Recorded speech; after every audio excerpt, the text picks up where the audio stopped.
So OSA's gadget is the Talent Shield. The Talent Shield is our attempt to provide for the attacking team something that is more common with the Defender playstyle, which is a deployable gadget, something that you use to fortify a position.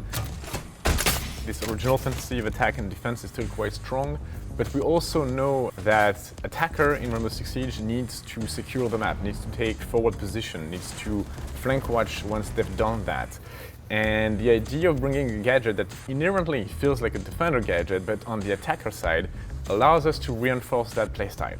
So what we want to see is, as an attacker, I've secured a position, I deploy the shield, this is mine, this is my fortified position, this is like this outpost in Defender's territory from which I can now cover my teammate, I can now execute on site, I can throw smoke for this position, I can hold position and angles that before were not available to my team at all. You can equip the shield in your hands and move with the shield. It's very similar to a shield operator, a lot less strong, so you are at least as vulnerable as a blitz shield, for example. But contrary to a blitz shield, you cannot charge, you cannot flash the enemy, you cannot melee them with your own shield, so she's not designed to be used that way at all. You can be safe for a little while by the time to place your shield, but not much more. We wanted the full transparency, so you can see both sides through the shield. We believe this is a very interesting gameplay element. Those few seconds of tension when you both look at each other in your eyes and you're ready to shoot are invaluable. Because it's bulletproof glass shield and now in Siege bulletproof glass can be shattered, attackers can use that as well. The security window on Clubhouse, for example, is looking towards bedroom and master bedroom and gym, and you don't really want the Defender to use it, so you can place your own shield there, shatter your own shield with your own melee to shut the line of sight. So that shattering effect, even though is mostly intended as a counter available to defense, is a tool that the attacker can use in a clever way, and I'm sure there are many more options that we'll see happen in the future. So you have to be very careful because defenders will be able to get rid of your shield. They can use impact grenade and C4.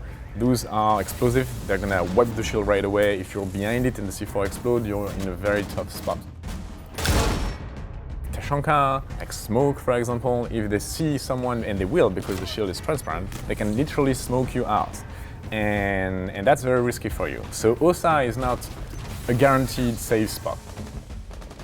Okay, so for loadout, we've used weapons that you are very familiar with. The first one is the 5.56 from Thermite. It's his AR, very powerful weapon, but so far only Thermite get to use it and it has a very specific role. So we want to see how this weapon behaves on a very different operator. Second one is the PDW9. So that's the SMG from Jackal. This is to give you a more aggressive option, I would argue. And I think people that's going to choose one or the other are going to play OSA very differently, and that's definitely the point. And finally, for the secondary weapon, she has the PMM. That's because I like the PMM, and I wanted her to have the PMM. 10 seconds. The one thing that we gave her to the Claymore, because having the Claymore to at least protect yourself from flanks is definitely something useful. And then you have the smoke grenade. That was a suggestion we got from pro workshops, where our professional player advised us to use this because having this shield as a fortified position and an advanced position allows you to drop your smoke on site from a much closer position. And it's very interesting, like this idea of having the shield as a way to support the push, support the execution, and eventually reuse the shield as a way to defend the diffuser once it's planted is very interesting. As far as role goes, you can make her in the same category as a Nomad or Gridlock. She's very different, very different. But if we really want to put a word on it, she would be similar to Deuce because she is here for map control. That being said, since her gadget is deployable, you can even have them used by your teammates while you go on a flank. So many strategies are going to come with this one. But I love the fact that we never know. The creativity you can have with it is unfathomable. I can't wait to see what the community is going to come up with.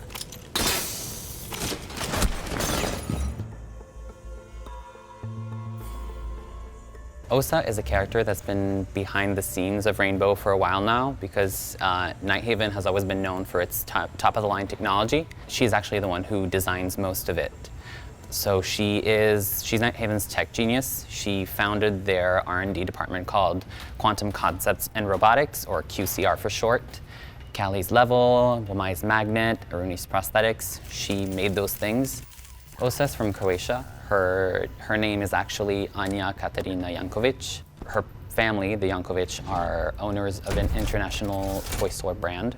Her aunt is the one that basically raised her and put her through school, showed her how to make toys, and eventually, led her to her passion for making things in engineering. And then another interesting thing is Osa's code name, which is Croatian for wasp.